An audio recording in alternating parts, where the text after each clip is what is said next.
அனைவருக்கும் வணக்க மக்களே.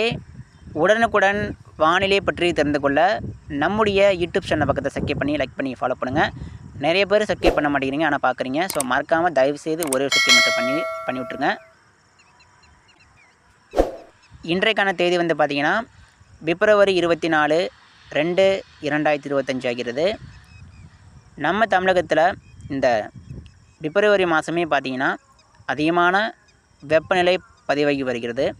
குறிப்பாக சேலம் மாவட்டம், திருச்சிராப்பள்ளி மாவட்டம், வட உள் மாவட்டம், தென் உள் மாவட்டம், அதாவது மேற்கு மத்திய உள் மாவட்டங்கள் முழுவதுமே அதிகமான வெப்பநிலை அப்படிங்கிறது தொடர்ந்து பதிவாகி வருகிறது.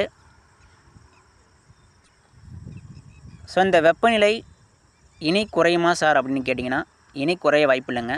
இனிமே தாங்க அதிகரிக்கும். அதாவது இப்போ வந்து பிப்ரவரி மாதம் தான் முடிய போகுது. இன்னும் மார்ச் இருக்குது. குறிப்பாக ஏப்ரல் மே மாதம் பார்த்திங்கன்னா அதிகமான, அதாவது இதை விட பல மடங்கு கூடுதலான வெப்பநிலை பதிவாகும் என்பதனால நம்ம எல்லாருமே கவனமாக இருக்கணும். வட மாவட்டங்களுக்கு இந்த ஆண்டு வரலாற்றில் இல்லாத அளவிற்கு வெப்பம் பதிவாகும். வட உள் மாவட்டம், தென் உள் மாவட்டம், தென் மாவட்டம் உள்பகுதி மற்றும் மேற்கு மாவட்டங்கள், மத்திய உள் மாவட்டங்கள் முழுவதுமே இந்த ஆண்டு அதிகமான வெப்பநிலை பதிவாகும் என்பதில் மாற்று கருத்தே கிடையாது. நம்ம எல்லாருமே இனி ரொம்ப கவனமாக இருக்கணும். எனவே இந்த ஆண்டு வெயிலுடைய தாக்கம் அப்படிங்கிறது பல மடங்கு அதிகரிக்கப் போகிறது. சென்ற ஆண்டு பார்த்திங்கன்னா தெற்கு ஆந்திராவில் வரலாற்று இல்லாத அளவுக்கு தெற்கு ஆந்திரா பார்த்திங்கன்னா அந்த அளவுக்கு வெயில், அந்த வெயில் காரணமாக லீவை விட்டாங்க. அதாவது யாருமே மக்கள்லாம் வெளியே வர முடியாமல் சென்ற ஆண்டு பார்த்திங்கன்னா ரொம்ப கஷ்டம். அது மட்டும் இல்லாமல் தமிழகத்தில் அனல் காற்று வீசியது, அக்னி வெயில் எல்லாமே சென்ற ஆண்டு நம்ம பார்த்துருப்போம். ஆனால் இந்த ஆண்டும் அதே போல் தான். இந்த ஆண்டும் அதே போல் இருக்கலாம், அதை விட கூடுதலாக கூட இருக்கலாம், ஆனால் குறைய வாய்ப்பில்லை.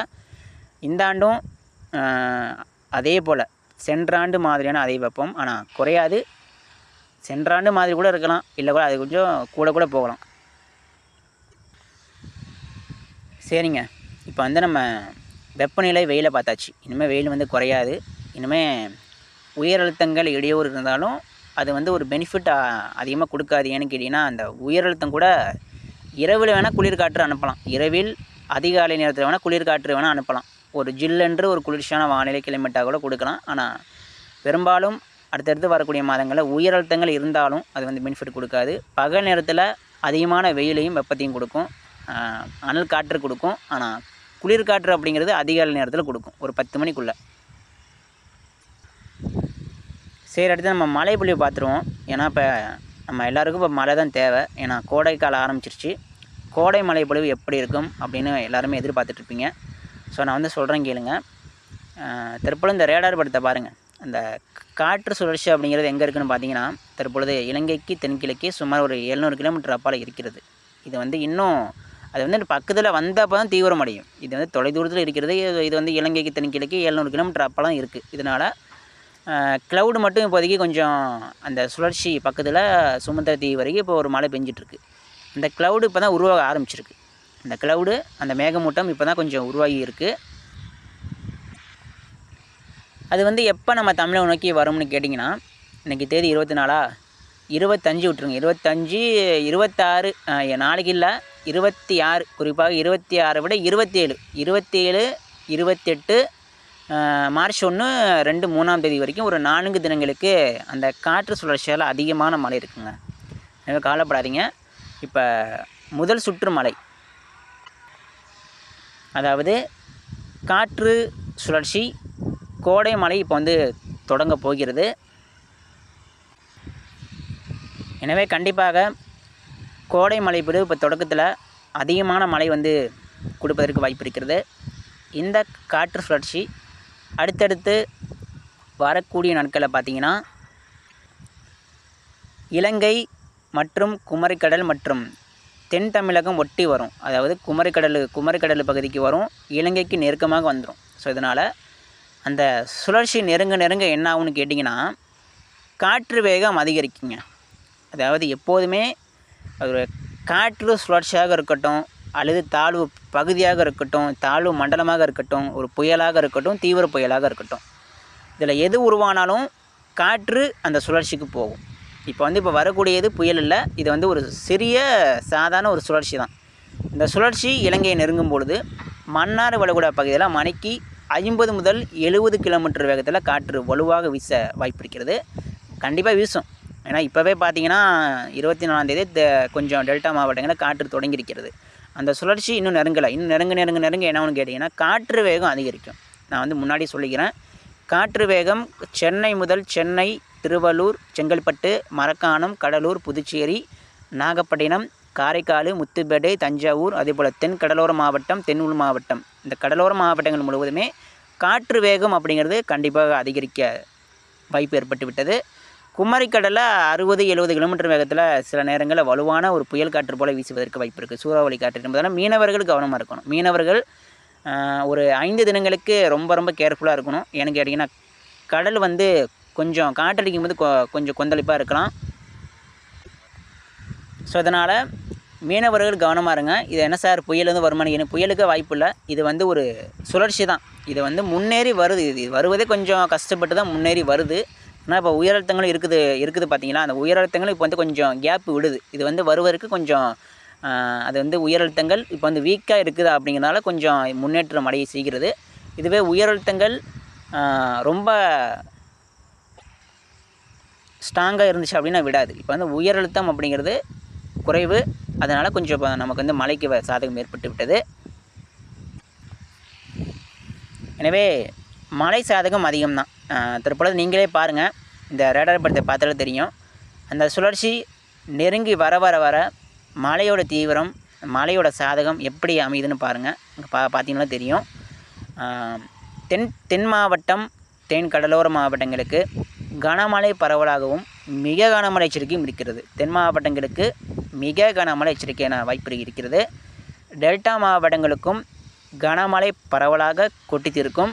சில நேரங்களில் மிக கனமழை கூட பதிவாக வாய்ப்பு டெல்டா மாவட்டங்களில். புதுச்சேரிக்கு தெற்கே மிக கனமழை இருக்கிறது. புதுச்சேரிக்கு வடக்கே பார்த்திங்கன்னா சற்று கனமழை வரைக்கும் அதிகபட்ச வாய்ப்பு. சென்னை, திருவள்ளூர், காஞ்சிபுரம், திருப்பத்தூர் இங்கெல்லாம் பார்த்திங்கன்னா வெளிச்சுற்று காற்று, உயரழுத்தங்கள் காற்று வரும் என்பதனால அது வந்து கொஞ்சம் லோ ரெயின், அதாவது கொஞ்சம் கம்மியாக இருக்கும் மழை பொழிவு. இருந்தாலும் இருக்கும் கொஞ்சம் மேகமூட்டம், சாரல், தூறல், மிதமான மழை, அவ்வப்போது கனமழையாக பெய்வதற்கு வட மாவட்டங்களில் வாய்ப்பு இருக்கிறது. இருந்தாலும் வட மாவட்டங்களில் மழை பெய்யும். கண்டிப்பாக சென்னையில் மழை இருக்குது. கனமழை கூட அதிகபட்ச வாய்ப்பாக இருக்குது. ஆனால் மிக கனமழை அப்படிங்கிறது டெல்டா மாவட்டங்களுக்கும் தென் மாவட்டங்களுக்கும் சாதகம் இருக்கிறது.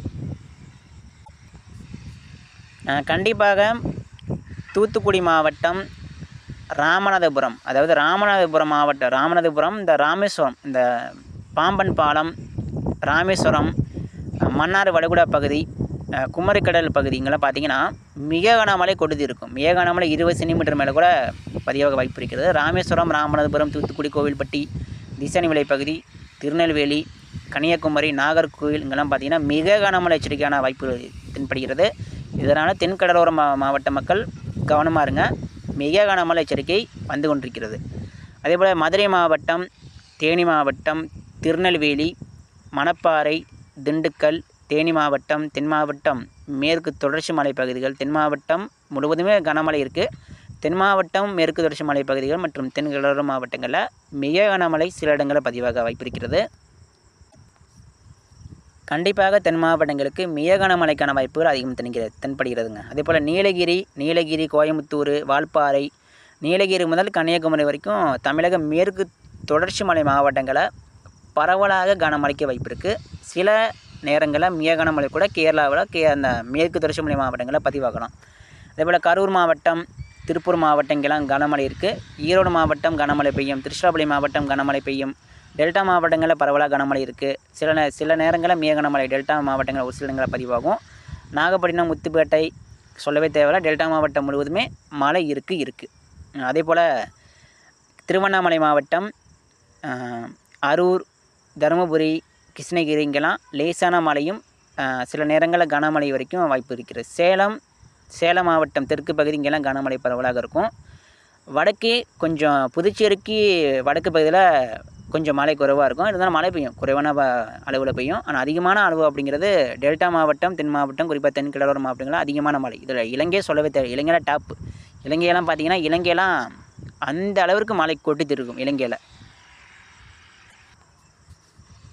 எனவே அடுத்தடுத்து வரக்கூடிய நாட்களில் அந்த காற்று சுழற்சியானது இலங்கை மற்றும் தமிழகம் மற்றும் குமரிக்கடல் பகுதிக்கு வந்தடையும் என்பதனால் ஒரு 4 தினங்களுக்கு முதல் சுற்று கோடைமழை சிறப்பாக அமைவதற்கு வாய்ப்பு இருக்கிறது. எனவே நம்ம எல்லாருமே கவனமாக இருக்கணும். இந்த சுற்று போன பிறகு அடுத்த சுற்று 2வது வாரம் அல்லது மார்ச் இறுதி வாரம் கோடைமழை மிக 2ஆம் சுற்று தீவிரமாக வாய்ப்பு இருக்கிறது. எனவே பார்க்கலாம். ஆனால் இந்த ஆண்டு வெப்பநிலை அதிகரிக்குங்க. இந்த ஆண்டு வெப்பநிலை பல மடங்கு உச்சத்தை தொடும், மழையும் உச்சத்தை தொடும் என்பதில் மாற்றுக்கிறது கிடையாது.